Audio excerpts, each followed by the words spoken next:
Database correct ಇರ್ಬೇಕು ತಾನೆ. ನೀವು ಅನ್ನೋದು ನನಗೆ ಗೊತ್ತಿರಬೇಕು, ಅವರು ಅನ್ನೋದು ಗೊತ್ತಿರಬೇಕು. ಆವಾಗ ನಾನು ನೀವು ಅವ್ರು ಏನಾನ ಮಾಡ್ಕೊಂಡ್ರೆ ನಾನು ಆಟೋಮೆಟಿಕ್. ಈಗ ನನ್ನ ಹೆಸರಲ್ಲಿ ನೀವು ಬಂದ್ ಮಾಡ್ಕೊಂಡ್ರೆ ಅಥವಾ ನಿಮ್ಮ ಹೆಸರಲ್ಲಿ ನಾನು ಬಂದ್ ಮಾಡ್ಕೊಂಡು ನಾನು ಹೆಂಗೆ ಆನ್ಲೈನ್ ಮಾಡಕ್ಕಾಗತ್ತೆ? ಅದಕ್ಕೋಸ್ಕರ ಡೇಟಾಬೇಸ್ ಬಿಲ್ಡಿಂಗ್ ಆಗ್ಬೇಕು. ಡೇಟಾಬೇಸ್ ಪಕ್ಕ ಇದ್ರೆ ಅದ್ರ ಮೇಲೆ ನಾನು ಏನ್ ಬೇಕಾದ್ರೂ ಆಟೋಮ್ಯಾಟಿಕ್ ಆಗಿ ಮಾಡುವಂತಹದ್ದು ಸಾಧ್ಯ ಇದೆ. ಸೊ ಇನ್ನ ಲಾಸ್ಟ್ ಪಾಯಿಂಟು, ಯಾಕಂದ್ರೆ ಪ್ರತಿ ಬಾರಿ ಭೇಟಿ ಆದಾಗ ನಿಮ್ಗೆ ಅಪ್ಡೇಟ್ ಕೊಡ್ತೇನೆ. ಈ ಬಾರಿನೂ ಅಷ್ಟೇ. ತಹಶೀಲ್ದಾರ್ ಕೋರ್ಟ್ ಕೇಸಸ್ ಹಿಂದೆ ಎಲ್ಲ ನಾನು ತಮ್ಗೆ ಹೇಳಿದ್ದೇನೆ. ಮೊದಲು ನಮ್ಮ ಸರ್ಕಾರ ಬರೋದಕ್ಕೆ ಮೊದಲು ತಹಶೀಲ್ದಾರ್ ಕೋರ್ಟ್ ಅಲ್ಲಿ ಒಂದು ಕೇಸ್ ಇತ್ಯರ್ಥ ಆಗ್ಬೇಕಾದ್ರೆ 212 ದಿನ ತಗೊಳ್ತಾ ಇತ್ತು. 212 ಡೇಸ್ ಒಂದು ಕೇಸ್ಗೆ ಆವರೇಜ್. ಸರ್ಕಾರದ ರೂಲ್ಸ್ ಅಲ್ಲಿರೋದು 90 ದಿನ ಮ್ಯಾಕ್ಸಿಮಮ್. ಆದ್ರೆ ಹಿಂದೆ ತಗೊಳ್ತಾ ಇದ್ದಿದ್ದು 212 ದಿನ ತಗೊಳ್ತಾ ಇತ್ತು. ಇವತ್ತು ಅದನ್ನ ಕಳೆದ 6 ತಿಂಗಳ ಸತತ ಪ್ರಯತ್ನದಿಂದ ಹಳೆ ಕೇಸುಗಳನ್ನ ವಿಲೆ ಮಾಡಿದ್ದಷ್ಟೇ ಅಲ್ಲ, ಇವತ್ತು ಸರಾಸರಿ ಒಂದು ಕೇಸನ್ನ 92 ದಿನದೊಳಗಡೆ ವಿಲೆ ಮಾಡ್ತಾ ಇದ್ದಾರೆ.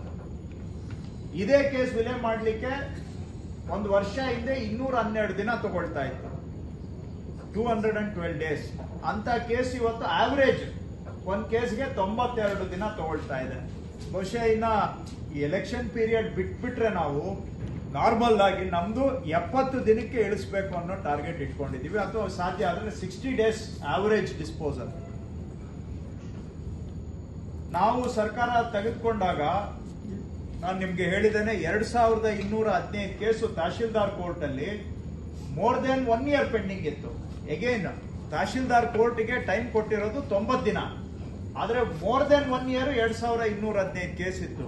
ಇವತ್ತು ಕಳೆದ 6 ತಿಂಗಳಲ್ಲಿ ಅದರಲ್ಲಿ ಆಲ್ಮೋಸ್ಟ್ 2100 ಕೇಸು ಡಿಸ್ಪೋಸ್ ಮಾಡಿ ಇವತ್ತು 162 ಕೇಸ್ ಮಾತ್ರ ಪೆಂಡಿಂಗ್ ಇದೆ. More than 1 year. 95% 90% 1 ಇಯರ್ಗಿಂತ ಜಾಸ್ತಿ ಪೆಂಡಿಂಗ್ ಇದ್ದಿದ್ದನ್ನ ಕ್ಲಿಯರ್ ಮಾಡಿದ್ದೇವೆ. ಹಾಗೇನೆ AC ಕೋರ್ಟ್ ತಗೊಂಡ್ರೆ ನಾನು ನಿಮ್ಗೆ ಅನೇಕ ಬಾರಿ ಹೇಳಿದ್ದೇನೆ, ಸುಮಾರು ಬಾರಿ 1 ಇಯರ್ಗಿಂತ ಜಾಸ್ತಿ, ಸಾರಿ 5 ಇಯರ್ಸ್ಗಿಂತ ಜಾಸ್ತಿ AC ಕೋರ್ಟ್ ಕೇಸ್ಗೆ ರೂಲ್ಸ್ ಅಲ್ಲಿ ಪ್ರಾವಿಷನ್ ಇರೋದು 6 ತಿಂಗಳು. 6 ತಿಂಗಳು ಬಿಟ್ಬಿಡಿ, 1 ವರ್ಷ 2 ವರ್ಷ ಬಿಟ್ಬಿಡಿ, ಮೋರ್ ದೆನ್ 5 ಇಯರ್ಸ್ ಪೆಂಡಿಂಗ್ ಇದ್ದಿದ್ದು 32,757 ಕೇಸ್. 32,787, ಸಾರಿ 57 ಅಲ್ಲ, 32,787 ಕೇಸ್ ಇತ್ತು.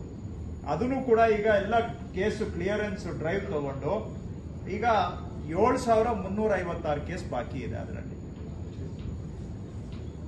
ಸೊ ಲಾಸ್ಟ್ 5-6 ಮಂತ್ಸ್ ಅಲ್ಲಿ 32,787 ಕೇಸಲ್ಲಿ ಆಲ್ಮೋಸ್ಟ್ 20-25 ಸಾವಿರ ಕೇಸುಗಳನ್ನ ಕ್ಲಿಯರ್ ಮಾಡಿದ್ದೇವೆ ಮೋರ್ ದೆನ್ 5 ಇಯರ್ಸ್.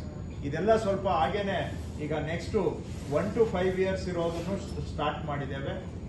ಅದರ ಜೊತೆಗೆ ಬಿಲೋ 5 ಇಯರ್ಸ್ ಇರೋದು ಕೂಡ ಬಿಲೋ 1 ಇಯರ್ ಇರೋದು ಕೂಡ ಡ್ರೈವ್ ಮೋಡ್ ಅಲ್ಲಿ ತಗೊಳ್ತಾ ಇದ್ದೀವಿ.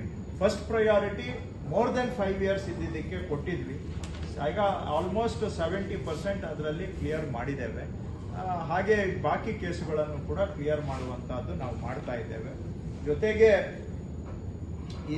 ನೀವೆಲ್ಲ ಅನೇಕ ಬಾರಿ ಕೇಳಿದ್ರಿ, ನಿಮ್ದು ಗ್ರೌಂಡ್ ಲೆವೆಲ್ ಅಲ್ಲಿ ಸ್ಟಾಫ್ ಶಾರ್ಟೇಜ್ ಇದೆ, ಇದನ್ನೆಲ್ಲ ಏನ್ ಮಾಡ್ತಾ ಇದ್ದೀರಿ ಅಂತ. ಸೊ ಸರ್ವೇದು ಶಾರ್ಟೇಜ್ ಬಗ್ಗೆ ನಾನು ತಮ್ಗೆ ಹೇಳಿದ್ದೇನೆ.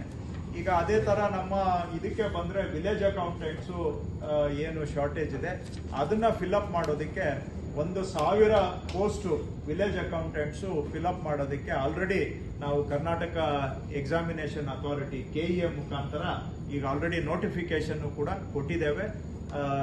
ಪರೀಕ್ಷೆ ಮಾಡಿಬಿಟ್ಟು ಅವುಗಳನ್ನ 1,000 ಪೋಸ್ಟ್ ರಿಕ್ರೂಟ್ಮೆಂಟ್ ವಿಲೇಜ್ ಅಕೌಂಟೆಂಟ್ ಮಾಡ್ತಾ ಇದ್ದೇವೆ.